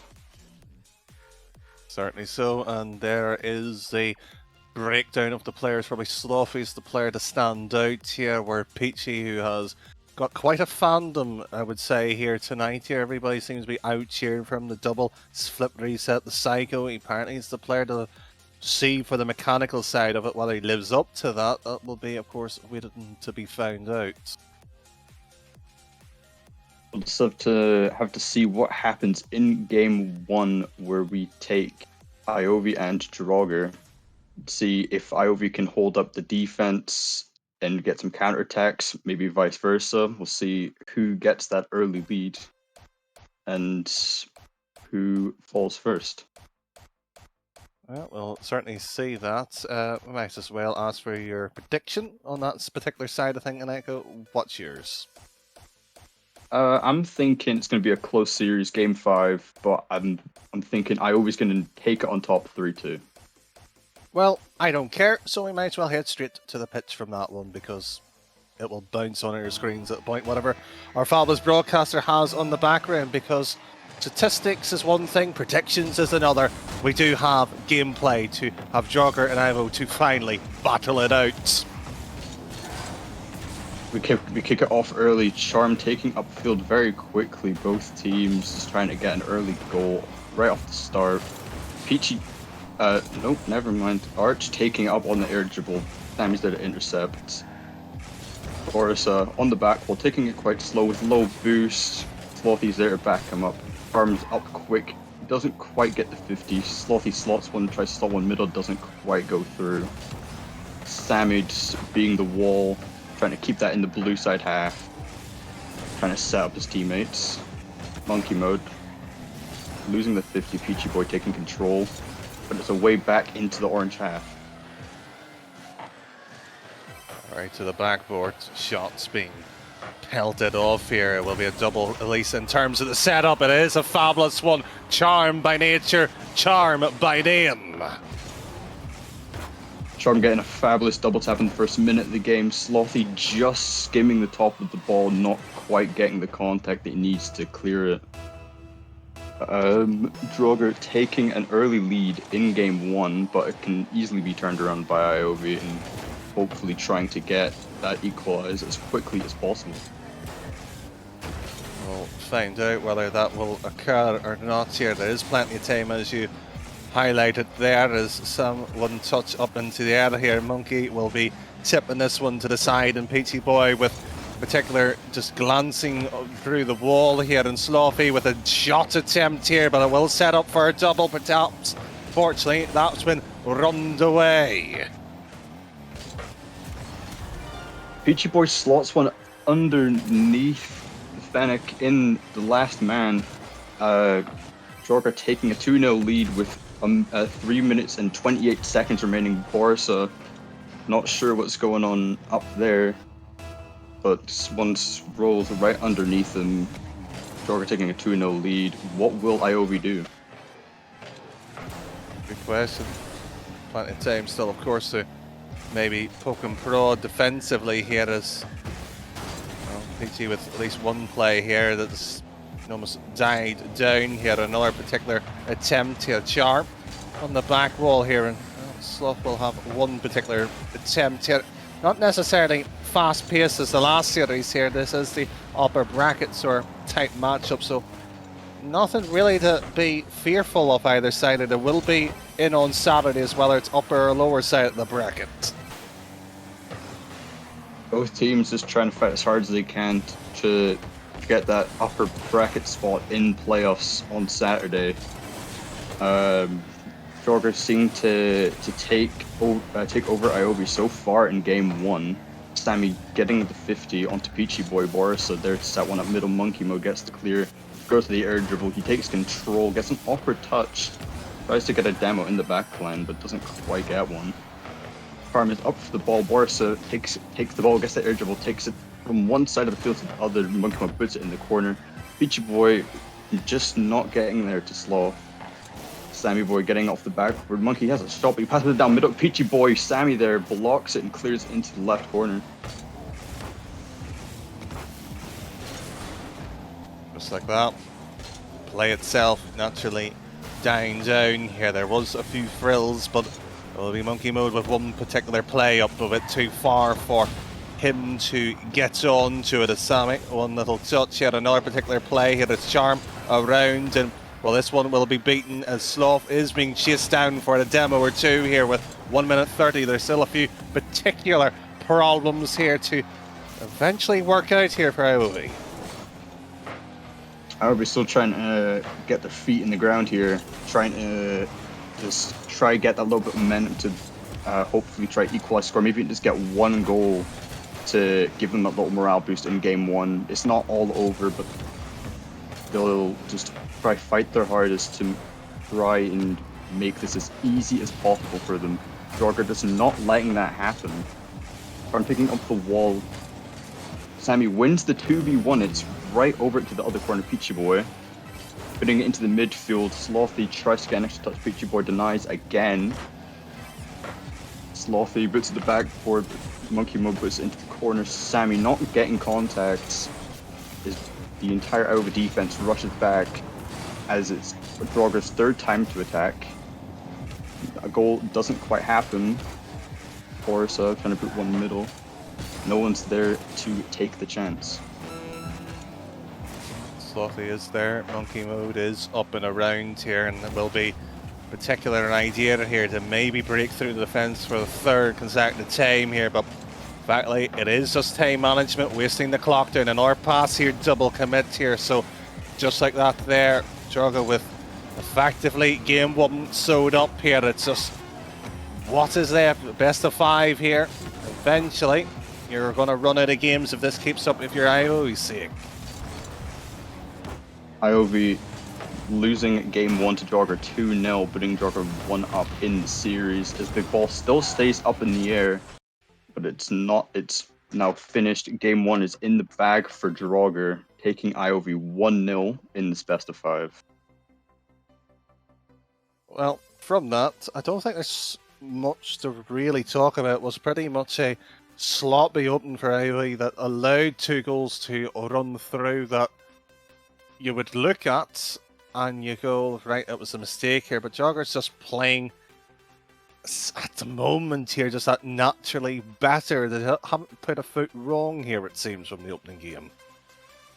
They're just playing that perfect Rocket League where they're just converting every single attack from IOV and turning it into theirs. That defense of theirs is just unbreakable. IOV trying their hardest, trying to put passes to each other, but Jogger just shutting them down at every opportunity they get. IOV hopefully trying to equalize the series score. Let's take it to game 2. And hopefully for games 2's sake, we will see that aggression, the ability to attack the game here, because IOV had failed to really get anything going here, and over sake of their own sanity, they would like to get something going here, and well, just like that, game 2 basically on the doorstep. Move to game 2, Forbidden Temple. Draugr taking the series 1-0 up. Iovi in that moment of desperation, hopefully trying to even out the score as quickly as possible as we have kickoff. Not looking too great already, but Boris shuts that attack immediately down. Slothy booting one up to the top right. Peachy takes control. Tries to get what looks like a sidewall read. A little mistake from him there. Sammy Boy taking control, trying to 1v3 the entire defense. He's looking good so far. Peachy Boy takes it away though. The attacks from Iovi looking strong. Not quite going back into the blue half, but as I say that, it's Draugr's time to attack. A shot from Peachy doesn't quite look on target. It's on the backboard, but Sammy Boy tries to get the clear, but it's up to Boris on the wall, no man's land. Peachy goes for the air double, doesn't quite go on target, and it's a way back to monkey mode into the corner once again. Looking for a pass down middle. But somebody gets the clear. Eventually so, but it isn't away from Iovi's half here. It's been trapped for too long here. They eventually will venture upfield here, at least for a few seconds here, if they can keep it in for about 30-45 seconds here. They've done well here. They apply some form of pressure, but that's short-lived. As a quick little blast down by Peachy Boy himself there, not able to really break through the defence in any shape or proportion. It was just merely getting it away here, and any kind of counter-attack has been pretty much here on the low level of threat here. Each attack from both teams getting shut down very quickly, even with pressure lasting for even up to 30 seconds, both teams holding out. Monkey Mode beating Borsa by a landslide. Monkey Mode with the reset, gets it over Slothy, Slammy there, get the save, clutches up. He's still following up, though Peachy Boy turns quickly. The ball's all the way over to Monkey Mode in the blue half. He takes control, he's off the ceiling. He doesn't go for the flip there. Borsa gets the clear, it's off the backboard though. Charm taking control. It's away into the other side of the pitch. Monkey Mode there once again. Borsa shutting down his potential counter-attack opportunity. Iovi taking control. Keeping it in that blue half, hopefully trying to get that 1-goal lead to relieve some pressure as we go to the halfway mark of the game. Borsa slots one through though. With half of the game remaining, Iovi taking that 1-0 lead on Draugr. What's Draugr going to do to try and equalize the score? We don't know. And just like that, a bum play that really wasn't necessary to be in that situation here.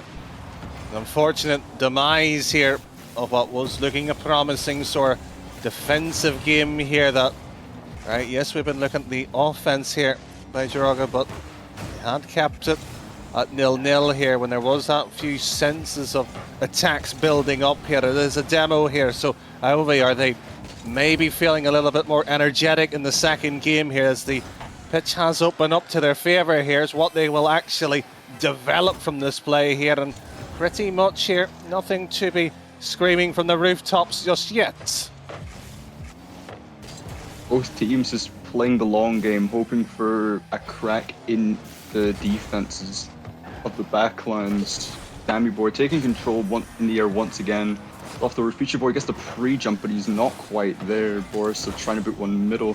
Slothy tries to shoot, Peachy Boy blocks, it's back into the corner to Sammy Boy, he takes the shot, Charm boots it back up high.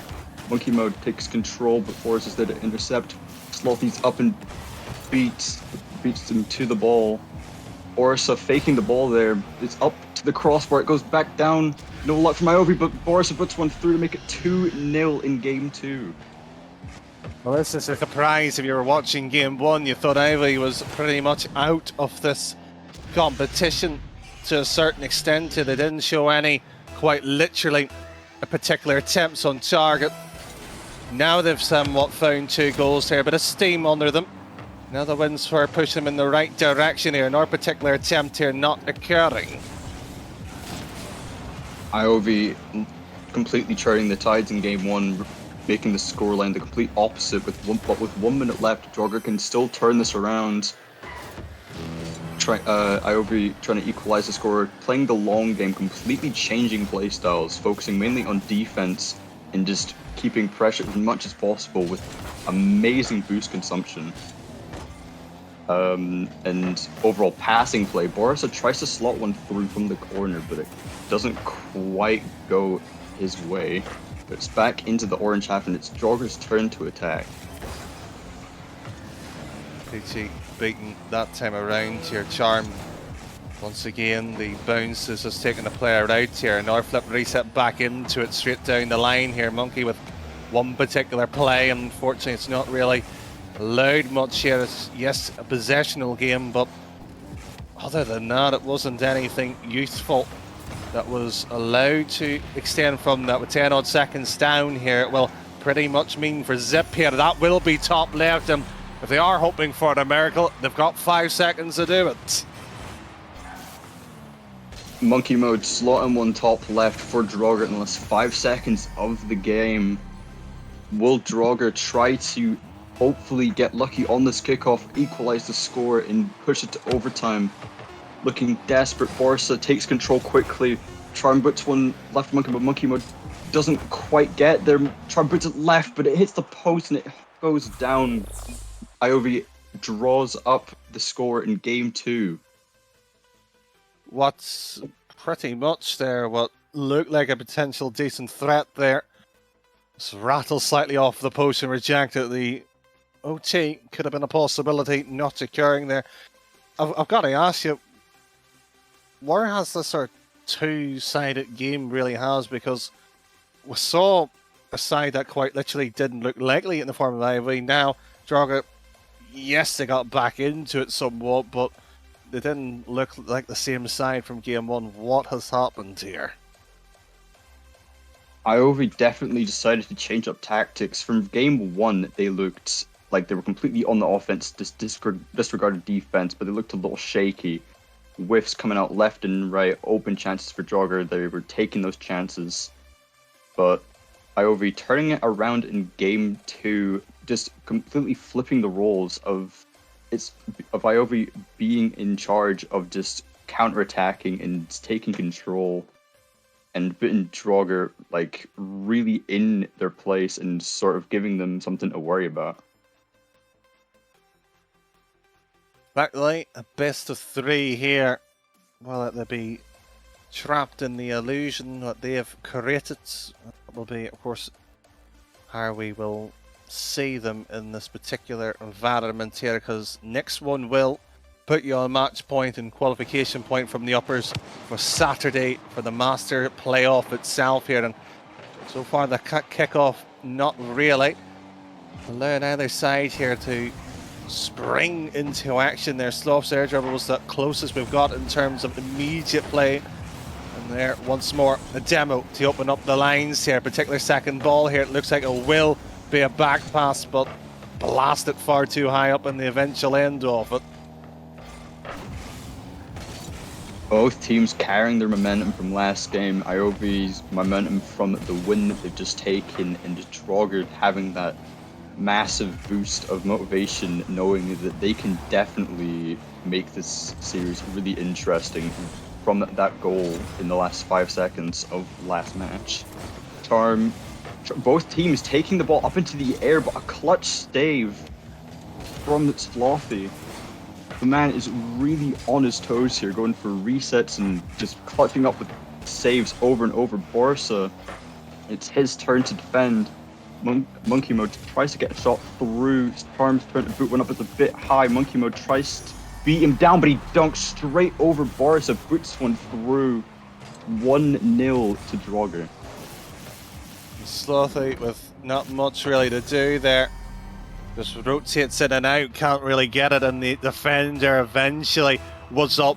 As you said, the 50 was there, but everything was just that half a second too quick in the pinch by Peachy, just not allowing really the sort of threat that you want to see on target from the legs of the Cooks pinch itself here. 90 seconds gone here, and once again Draugr seems to be taking the initiative. Good for them.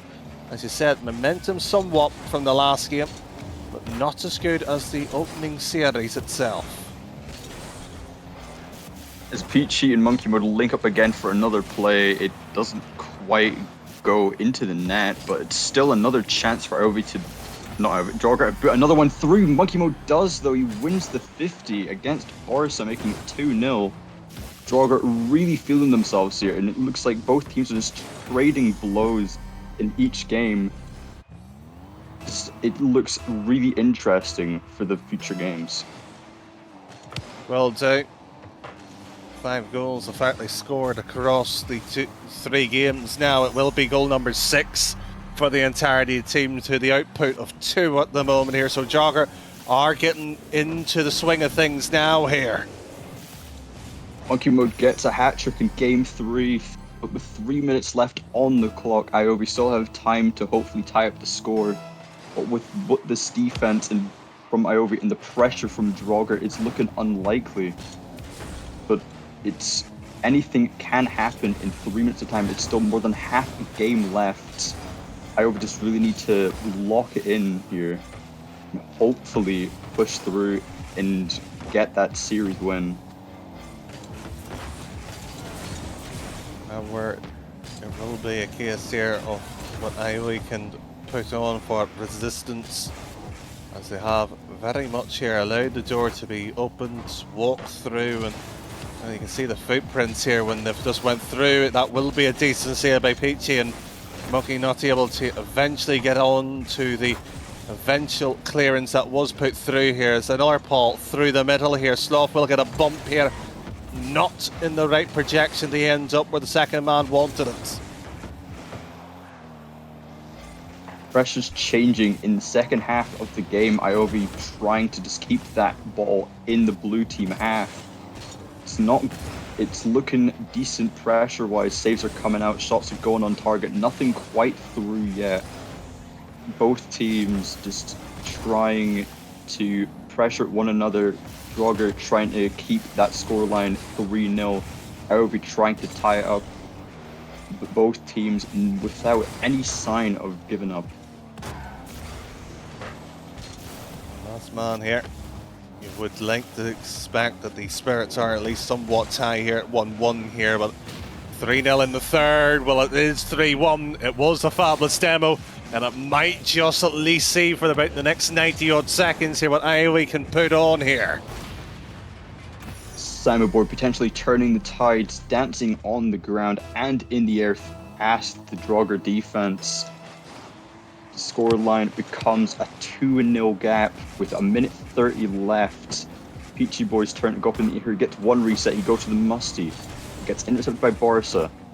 Farm is up for the ball, but it's into the corner. Barca rotates back. A shot goes in from Slothy, but it doesn't quite happen. It's going to the left side. Slothy's turn once again. It's into the corner. He puts one middle. Down off the ground. It's up again. Barca take the shot. It goes down bottom left. Sammy puts it through. Just like that, from 3 goals, the lead has been slowly chopped away.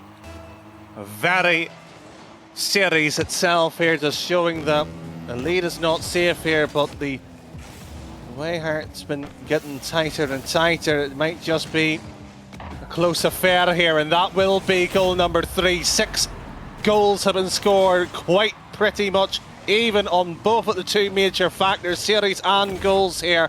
It could be an ugly finish here though. 50 seconds, regulation or OT still on the table. Under a minute left, 50 seconds on the clock. The scoreline's 3-0. Iovi have tied it up in game 3. It's looking good for both teams here, but the tides have turned in the matter of a minute and a half. And it's just overall insane to see what's going on. Barca putting one through Peachy Boys into the corner. It's up away. Gets the flip past. Sammy puts up. He's up. Tries to beat Monkey Mode to the ball, but Monkey Mode puts it away into the corner. Barca puts one middle. Peachy Boy clears it away. Charm puts one on top left, but it doesn't quite go through. Monkey Mode just got a shot through. Peachy Boy finishes off 4-3. 16 seconds on the clock, putting Draugr in the lead with 1 goal. Will Iovi take it and put it to 4-4 overtime? Or will Draugr secure game 3? Well, who knows here? Iovi, a slippery side it seems to be. And Peachy, who has came back into this, you just sense here that it was a moment of when he was going to step up to it. He has done his particular role here. There is a particular another chance here. Unfortunately, the clock is against him. It is effectively now a qualification point for Saturday. Draugr took game 3 in a very close desperation match for Iovi. In the first half of that game, Draugr just absolutely blowing through Iovi defense 3-0 in the first half of the game, but Iovi took it back very quickly. But just that one quick finish from Peachy Boy just put Iovi just down in the dumps, and they're just probably going to try and bounce back in game 4. But Draugr looking very, very good right now, and they're probably going to make it into playoffs upper bracket for Saturday. What will need to be said, though, that Draugr allowed a 3-0 lead to slip away from them, though that wasn't at any stage ideal here. The fact that Iovi did come back, it just shows you that there is that sort of ability there by both sides here. But this hasn't been a clean series. It's been entertaining. It has, I wouldn't say an outright classic in terms of quality, but it has the drama for a mistake to occur here, and it will cause one side to eventually crack. In which way, we don't know yet. It's just a matter of weighing which wall will break first as we move into Beckwith Park. It's looking very, very different, but as we start from 0-0 into game 4, Ovi are going to be trying to make that 2-2 and hopefully get to that Champions Field game 5. But Draugr just dealing blow after blow in each series. It's not looking too good, but there's always that chance right there. Well, there is a particular case of it here, and we are just seeing here, there looks like a slight technical issue here on one of the players. And by the looks of it, it's not particularly ideal here. Not sure what's quite going on. Neither players, teams are joining up the lobby. Well, 100% sure. Well, by the sounds of it, it was a mic issue or a lag issue. We are just double checking it here, as the players have not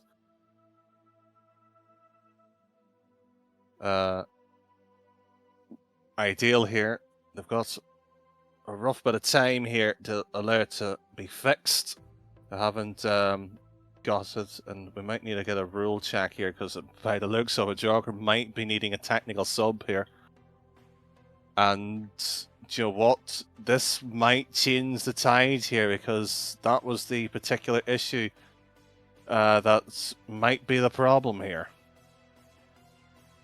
Not quite sure who's out of the game here, because I cannot see the chat. I'm a console player. I cannot read PC chat. Well, I'll let you know. It is Charm is the player having the difficulty.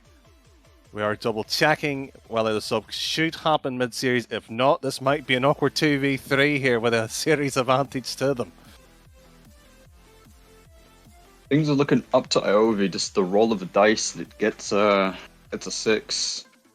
Just looking up. A 3v2 game 4 is very, very rare, especially with a technical difficulty like that. So, don't know if Draugr's going to have to pull out some insane masterclass, or it's just going to just be a 2-2 in the series, just game 5. Maybe even guaranteed a game 5.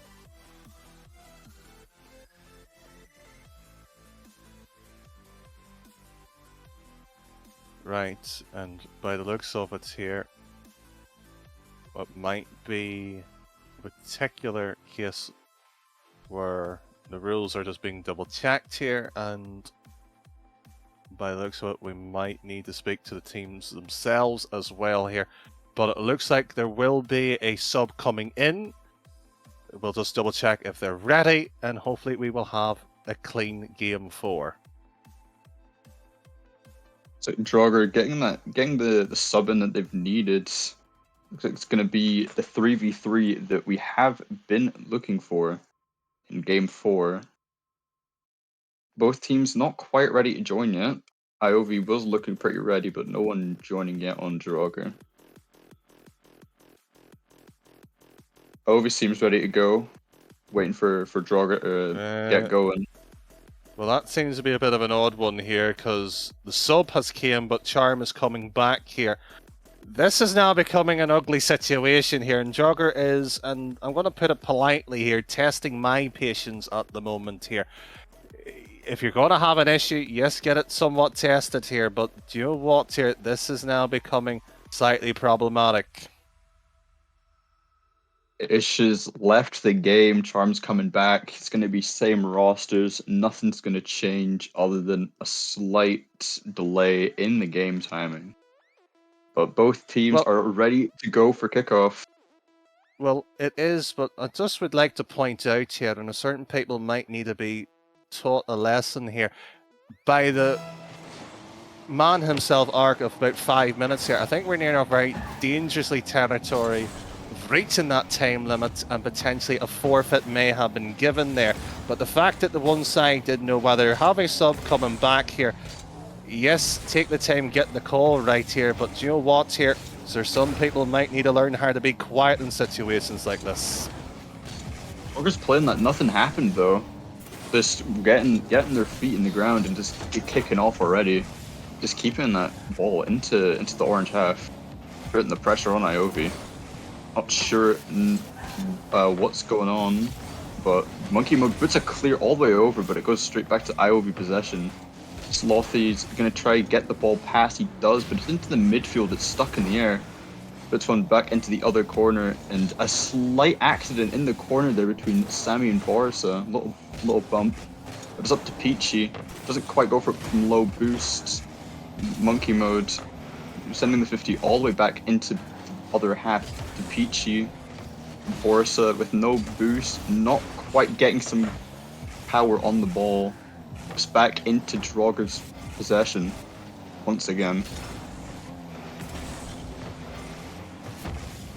No real through here, and I feel slightly a bit somewhat for IOV here, because they will get the opening goal here, but what they had to wait here to whether work out what they were facing against here, and going down in the series itself here, they've actually pulled out a lead here, so it's credit to them. Strange game 4 so far. Just one counterattack from IOV changed the scoreline, putting it into their favor, but also that very long timeout that we've had just from technical issues. Draugr trying to bounce back as quickly as possible. 3 minutes 20 left on the clock. It's still very, very doable. Charm trying to set one up for Peachy Boy, doesn't quite go through. A big clear from Slothy, just onto the backboard. Monkey Mode getting a touch, but doesn't quite go his way. It's back up to Monkey Mode, Sammy Boy with a lot of boost here, but just letting his teammates challenge so he can make that counterattack. Beating that 50 to Peachy Boy, but it's back down to Charm. He tries to get the double tap, but it's a bit high. There's a way back into the Draugr's back left corner. Will Monkey Mode try to do something with the ball? No, he won't. But Peachy Boy takes possession, and it says it's my turn, but he gives it to Slothy. Slothy's put it up to Peachy Boy. Peachy Boy goes just a little bit over. Sammy Boy being pushed back by Monkey Mode. It's back up to Borsa. Draugr just putting the pressure on here, just trying to even out that scoreline as quickly as possible here. Well, it will be one shot here, blocked it goes, and will be tipped at least to the side wall here. Now he has dealt with what has been thrown at them and really well here. This Charm back into it, seems to be no issues with him at this current juncture, as that one soft touch here forced into the 50, so 2 minutes and under here. So if this keeps on, we will have that game 5 decided here. But Draugr, who has came back before from larger deficits here, has another one right at the keeper though, back into middle, and on their particular case, no. The yellow wall coming out to save after save, denying every chance Draugr has to shoot.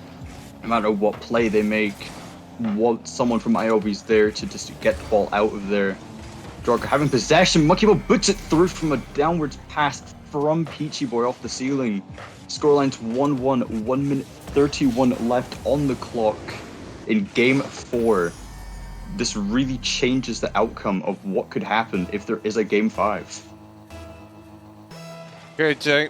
That's if we reach, of course, game number 5 itself. It's quite easy to look maybe at the promise of what could be, but unfortunately, Jogger just needs that second goal. That's all they have to, and they played keep away quite nicely early as Charm forces a 50 here. He was getting and allowing the attacking side there to eventually break the halfway line, but stuffed it out quite well. This time at his own back lines, pushes it forward, and we will have 60 seconds to work out which way it will eventually break.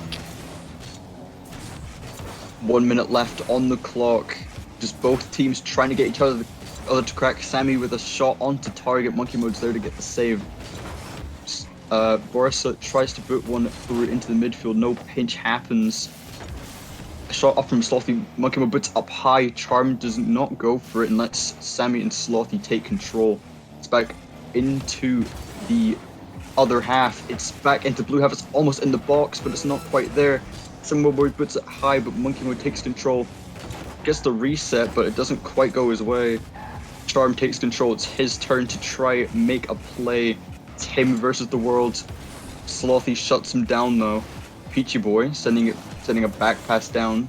Slothy taking it slow, but backing off smart. With 10 seconds left on the clock, this could be a detrimental last seconds as we go into overtime potentially. Charm a 0 boost, nothing quite happens as we go into overtime. Game 4, this could be series deciding. Well, might be. And with that last second, if you just hit it on the volley and you had a little bit of boost here for a pass, it could have been a buzzer beater. But that is now in the past here. They cannot rewind the clock back any further. Soft touch here over the Charm. Blocked it goes, and Monkey over to the back wall itself here, Iovi, and once more. It seems to be a similar foot, and once the pressure's on here, they have very rarely let go of it, but this seems to be one of those rare moments, and that's a slip-up. Big chance here, and that's a scuffed opportunity. We should have been at Game 5. An unfortunate chance that was not taken advantage of from Iovi. Another shot doesn't quite go through. Just so many chances Iovi are being given, but nothing's going their way. Third time's the charm potentially, but it goes into Iovi half, but it's Iovi's turn to attack again, trying to get that Game 5 as quickly as possible. Slothy puts it down to Sammy Boy. He doesn't quite have the boost, and he's slightly out of position to make a play. Borsa beats Peachy Boy, but it gets bumped away, and he steals the boost. Charms up, but gets beaten by Slothy. Sammy's turn to get the clear. Peachy Boy's up, he's on the wall, he's going to pass it down the middle. Charm doesn't quite get there. Slothy intercepts Borsa with the pre-jump. 23 boost, but he's not able to support his teammate. It's Charm's turn once again. He puts it past, but Borsa there to defend once again. Peachy Boy. Charm puts it up through for Peachy Boy once again. He puts it into the corner. Sammy Boy doesn't quite get the 50 he needs, but it's into the orange team box. Doesn't quite go in for Draugr, but it's Monkey Mode once again with the reset. Sammy Boy shuts that down quickly. Slothy beaten, and it will be that strong 50 that will allow Draugr to have an opportunity if it will present itself. Slothy not allowing the eventual slow play here. It's for the double. Will be a quick shot actually. That's a surprise here, and Peachy, well, he's just been bumped here. The third man rotating well, but it has been cut out well. Double commit here, and Draugr, the calm composure, not looking so calm right now, and it will be a setup here for Charm, but runs out of boost, runs out of options, and will have to run all the way back. Ball handed back to Draugr, so they have another attack. Doesn't quite go their way once again as we move into a half of a game of overtime. Charm boots one up high, but it goes to the crossbar, it goes down, doesn't quite go through. Both teams practically copying each other, having such huge chances to just close out this game, but the ball just doesn't want to go into the net. Both teams clearly panicking, trying to keep themselves composed and not make as many mistakes as possible. We're seeing a lot less high-risk plays and a lot more of stuff that both teams' players are comfortable with. Orsa puts one middle for Slothy. Charm tries to shut that down with a demo. Sammy Boy takes it upfield, puts it midfield, tries to get the flick over Charm. Charm shuts it down. Peachy Boy puts up for Charm. Charm is putting it middle. Iovi clearing that once again, but it's back into the blue team half. An unfortunate whiff from Charm, but Iovi doesn't quite get the goal in, but it's a tight shot from Slothy. Doesn't quite go in, but it's half in. Another crossbar. Monkey Mode with a whiff. It's on the crossbar. Sammy takes a shot, but doesn't quite get contact. Slothy's up, tries to get it past Monkey Mode. And both teams are just absolutely with a masterclass defense, but also a shaky offense. What is going to happen as we move into 4 minutes of overtime? We already had 6 minutes on tonight's stream already, and it was pretty much a good affair in terms of what was being displayed here, and unfortunately that will be an excellent save there. It was the question of whether it was a bumpy shot, what was going to be rolled against them. They have read the play correctly here, but again the clock's still ticking its way. There is mileage being fairly put on to the clock here, and it will be once more a strong 50 in that Draugr offense. Once again, retreats back into defense, have been pushed and held back. The shot goes through from slightly too far right of Slothy.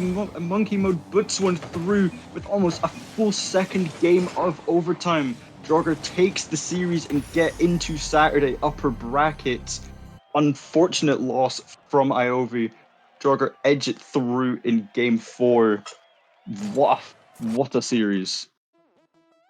Yes, the series itself there, and probably not the ending that we were hoping. It should have been maybe a little bit more of a firework display, but sometimes the ugly goal is what has happened there, and well, here we have it.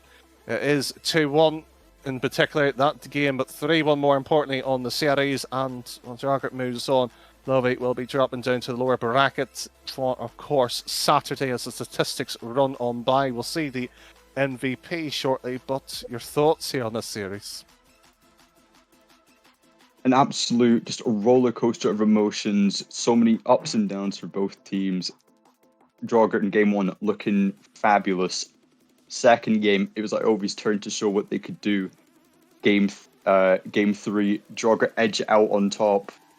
Once again with that clutch 15-second goal, making it 4-3. And then in game 4, just everybody was just everywhere at the same time. A long overtime.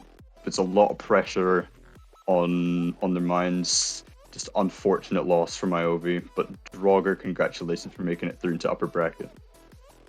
Well, a huge congratulations towards them, but it does mean, however, we have ran out of games, and that is unfortunately the final whistle for tonight. It doesn't mean the end of course, the Masters play-ins itself. Tomorrow we'll have the stream. Saturday itself will have, of course, the playoffs itself. Plenty of crew, plenty of games still, of course, to happen. We will find out what will occur and who will be champion. But from the entire crew here, let's say good night, and we'll see you tomorrow.